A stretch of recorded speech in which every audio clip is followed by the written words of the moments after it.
Ооба туугандар, түшүнгөнүңүздөрдөй эле 2 жылдан бери Москва шаарында кредитке насыяга уну алып алып, жана банктан банкка барып, жанагы рефинансирование деген аркасынан чуркап жүрүп, жана эч кандай жыйынтыксыз же натыйжасыз десек болобу? Ой, ошентип бирок кантсе дагы эптеп септеп болсо да ийгиликтүү машинаны төлөп келе жаткан Нияз байке. Нияз байке, ассаламу алейкум. Ва алейкум ассалам.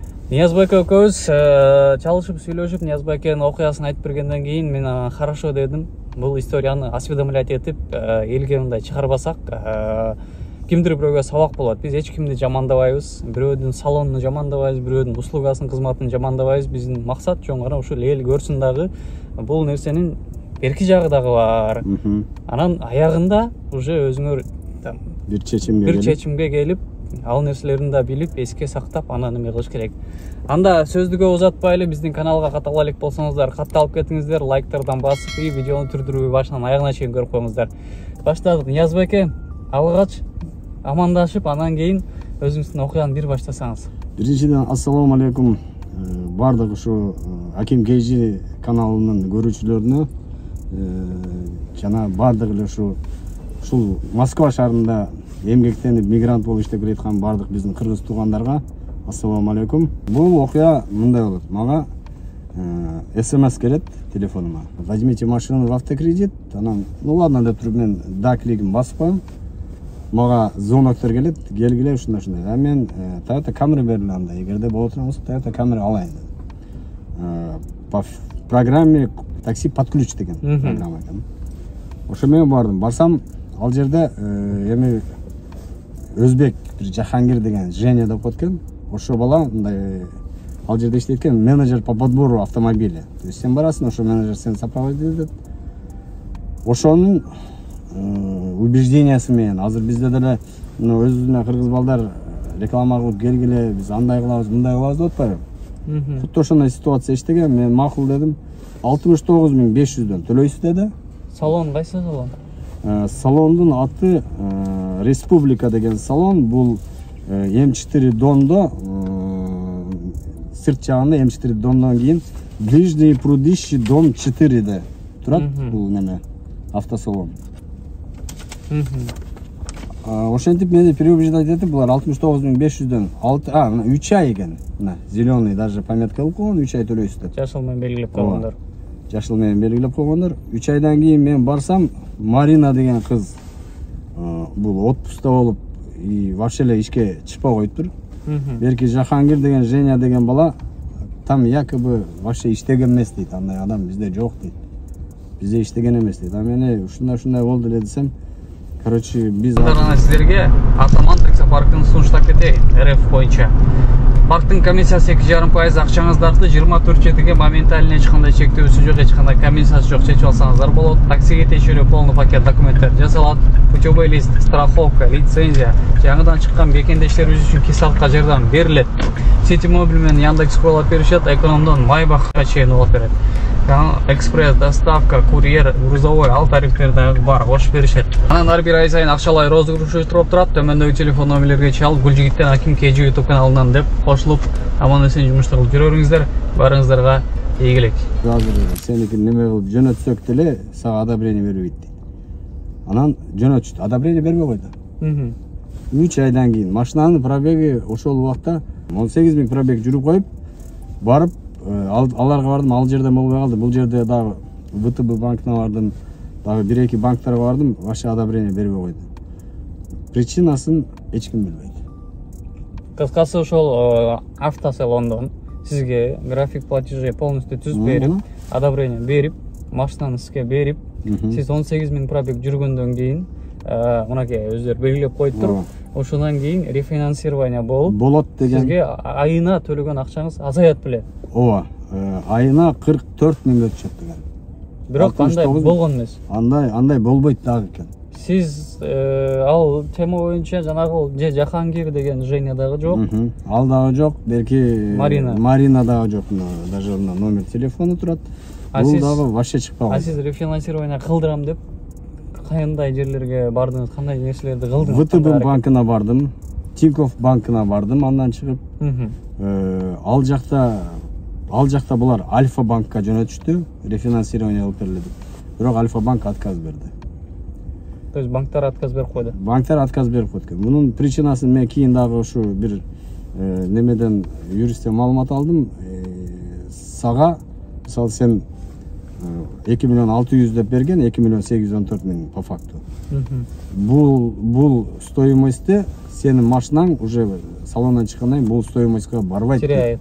Теряет свою силу деп атпайбы, алиги машинанын баасы түшүп кеткен дейт. Сага бул сумманы одобрение бербейт дейт. Белгилеп кетиңиз, эмне машина? Kia Ceed 2021 жылкы машина болчу. Мен 2022 май айында алган машинаны. 2022 май айында. Ошондо по сей день сиз ушул башында белгиленген сумма менен төлөп келатсыз. Bundan da көбөйүп кетти да. Bundan da көбөйүп кетти. 72.685 болуп калды. Бул мени просто баягы сиздин рефинансированияңыз төмөндөп эле жогорулап кетти. Кайра көбөйүп кетти. Булар мындай кылышат экен. Мен кредитими бөлөк банкка сатып экен. В одностороннем порядке ушундай болот экен. Кандай да болот экен да? Ооба, в одностороннем порядке. И кээ бирки банктар меникинде случай ушундай болуп калды. Кээ бирки банктарга баргандан кийин ал жакта уже эгерде даже сен кааласаң дагы рефинансирование кылдырганы мүмкүн эмес экен. Ал банк ошондой договор менен алып экен. Меникинде ошондой случай болуп калды. Бул сатып алган банктын проценти менен ооба, ушул эле өтөт, бирок алардын уже немелери менен экен да. Алардын музыкасы ойнойт. Алардын музыкасы ойнойт. Сенин музыкаң өтпөйт. Сен потому что договоруң бул банк менен болгон да. А бул банк сенин кредитиңи в одностороннем порядке ал банкка сатып берет. Сиздин мисалы ошол салондон машина алып атканда келишим договоруңуз бар да? Мына? Ошол договорду өзүңүз окудуңузбу? Эмнелер? Эми ал жердечи чын-чынына келгенде аны бардыгын окуп чыгыш үчүн грамотный юрист адам болуш керек да. Булар ар түрдүү ар кандай кылып неме выходтарын табат. Мисалы маленьким шрифттан жазып коет. Эми кээ биркилер баягы смыслын түшүнбөй калат. Кандай болот эми бурап алып келип туруп мындай ушундай бир аура деп коебуз, ушундай барганда ошол жерге барганда именно башың иштеп алат экен да. Бирок мен бул машинаны алып аткан, бул биринчи эмес. Биринчи машина болсо ham барып, сиздин үчүнчү машинаңыз болуп калат по счету. Ооба. Биринчи машина болсо да кичине мындай алиги мандраж деп коебуз, мандраж кармап мындай. Радость, ооба. Шок болуп ушинтип каласың. Бирок мен ушундай случайда негедир мен ошол Жахангир Женя, эми өзбекче сүйлөсө биз өзбек кыргыз бири-бирибизди түшүнөбүз да. Мусулман деп. Алиги жакын адамдайым көрүп, болду ушундай болот экен да. 3 айдан кийин келип туруп мен 43 миңден кылып алат экенмин да деген ойдо мен все подписывать этип алып алдым. Анан мына 23-жылы мына көрдүм 69.554төн төлөп келгем. Кана бул жердеги сумма мына. Анан быйыл сен июль айында каска кылдырбай койдуң, ОСАГО кылдырбай койдуң, машина не застрахован деп туруп, пананча процентке көбөйтүп койдум мына. 72ден болуп калды. Көрдүң, бул жерде 17.08'де 69.554. Буну уже булар сатып берген банк мага көтөрүп салды. Бул жерде не то что мындай жакшы жагына эмес рефинансирование.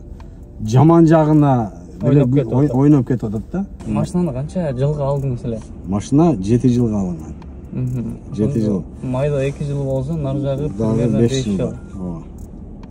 5 жыл бул 72ден төлөнүп калса, могул суммадан да ашып кетет турбайбы? 2 миллион 800 миң нерсе. Жок, андан ашып кетет. Кыйын ашып кетет. Азыркы 72ден болгондо будан ашып кетет туурабы? Ооба да. Бул жерде бул чистый себестоимость машинанын суммасы. Бул жерге 1 жылдык каскасы кошулган, плюс өзүнүн машинанын өзүнүн немеси. Баасы 2 миллион 635 миң. Калган сумма ошо канча болуп калат? Ошонун бардыгы ал каска дагы аркы беркилеричи. Ушундай болуп калган. Мурда күнү 3 күн болуп калды, бир акам келген экен, машина алып бербейсиңби деп. Алгам макул деп бардыгым ол жерде Ленинградский шосседе биздин үйдүн жанында азыр реклама катты жүрүп атат YouTube каналда. Кыргыздарды чакырып бардыгы эле мындай догадываться этип атса элек, кайсы салонда айтканым. Ошол жерге барып машинага неме бердик. Запрос. Заявка чыгардым машинага, кандай машина? К5 Camry өтө кымбат баада экен, мындай эле баргандар көрүп атса элек.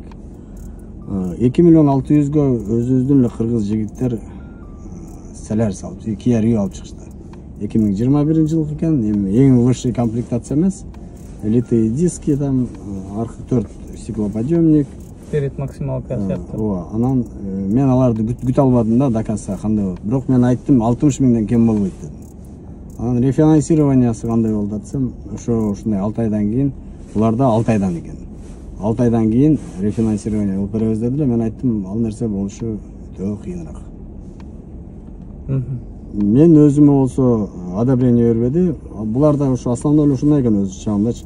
Сен барып камераға копиятыга берет экенсиң, банк одобрение кылып берем деп туруп, акыры мага бир 2 миллион Тинькофф одобрение берди. Каласаң солярис бар дейт. Эң эле пас неме комплектация экен. Берки акам айтсам ал мага туура келбейт деди. Албабайт. Анан ошол жерде турсак, эми азыр жарнамалар кетип атпайбы? Келгиле историяңар начар болсо деле караштырып алып беребиз. Одобрение кылдырган жардам беребиз. Эми одобрение кылдырган ал жерде жардам бергидей банктын сотрудниги эмес да. Банк өзү чечет да. Кимге бериш керек, канча сумма бериш керек экенчи. Бир ошол жерде бир бала келди, кайнежесин алып келиптир. Кайнежесин алып келип, ушундай ал кайнежеси телефон алып 3 ай төлөбөгөн экен. Красноярск шаарынан келтирген экен. Келди, одобрение бербеди, эми башын жерге салып чийип кетти баягы ошол салондончу. Эми может ал жакшы деле болгондур. Бир четиненчи. Бир чети жакшы нерседен сактады Кудай. Ооба. Бир чети оорачылык да. Ооба да. Айтылган сөз да, мисалы келе бергиле историяңар начар болсо дагы кыргызчылык кылып караштырып бересиз. Андай нерсе болбойт. Ал нерсе жомок нерсе неме, жигит. Ал нерсе мен сага ушу бардыгыңарга эле айтып коеюн, ал нерсе болбойт. Бул жерде реклама кылып аткан биздин кыргыз ака укаларыбыз, булар ал банктын сотрудниктери эмес. Булар просто мындай айтканда менеджер по подбору автомобилей деп коерсек деле туура болот өзүчү. Ооба. Булар банк жака эч кийлигишпейт. 6 айдан кийин рефинансирование кылып берет деген сөзү бул жөн эле айтылган сөз. Буну на самом деле банк чечет. Мындай кылалычы. Балким ошол биздин видео обращениялык эмелерди көрүп туруп, арасында балким мекендештердин арасынан 3 ай болобу, 6 ай болобу, 6 айдан кийин болобу, 3 айдан кийин болобу рефинансирование буга ийгиликтүү там өткөндөр тапшыргандар болсо комментарийге жазгыла. Же болбосо ошол эле комментарийден жазсаңар, мен WhatsApp номеримди калтырам. Мен ийгиликтүү рефинансирование кылдым, төлөп келатам, суммам азайды десеңер, аны да маалымат катары чыгарып коебуз да. Эгерде мага окшоп калган ситуация болсо дагы Гүлжигитке жазгыла, комментарий бергиле, бардыгын баягы орусча айткандай прозрачный болуп чыга алып көрөлү канча экенбиз биз. Автокредит жаңы машинага банктар бериши оңойраак. И алардын салон менен келишимдери бар да. Мисалы, эч бир телефон мурун кийин бир кредит албаган адам барса деле берет. Ал не только мына салонду реклама аткан салондар эмес. Башка мына дилерский салондар барбы? Именно Geely, мына азыр бизде азыр кытайлар мода болуп атпайбы? Салондар көп. Geely, мына Cherry ушуларга деле барып туруп, мен ушундай мурун алган эмесмин. Мага ушундай машина бергиле деп деле таштаса, алар деле алып берет. Эгерде сен мурун даже телефон албасаң, потому что автокредит ушундай кредит наличныйга караганда бунун одобрениясы оңойраак болот. Анан кийин машинаны алып чыккандан кийин уже сен рефинансирование кылганы барганда, уже кийин сен рефинансирование кылдырам деп аткан банк сен немең карайт? Кредитный историяңа. Потому что алар сага наличка акча беришет да.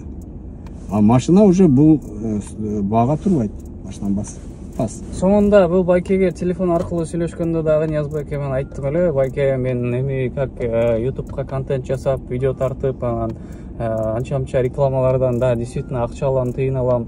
Ушуну мен жан багып келатам, окат кылып атам. Анан мен бир нерсени балким реклама кылганда, это не значит, что барып 100% ошол жерден машина алып, же ошол услугадан пайдаланып, же ошол чайханага кирип, же дагы бир таксопаркка барып машина алып.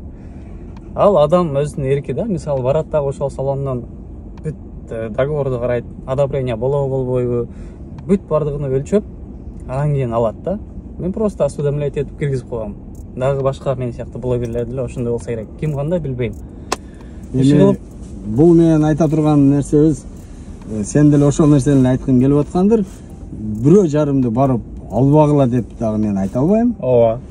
Өзүңөр, ар адамдын эрки өзүндө. Бул маалымат катары эле.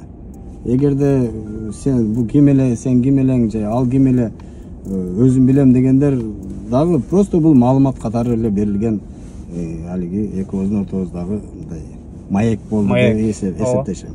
Просто биздин видеону көрүп туруп өзүңөргө, бул автокредиттин бул жагы дагы бар экен, биздики дагы эгер алабыз десек ошондой болуп калбайбы деген эле эме өзүңөргө бир түшүнүк да.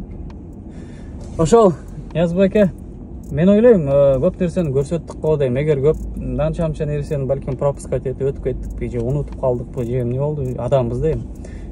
Дагы комментарий жазып, ой пикирлер жазсаңар, балким Ниязбек аке менен экинчи жолу ошода ошол нерселерди толукташыбыз мүмкүн, туурабы? Сиз даярсыз иншалла. Мен даярмын.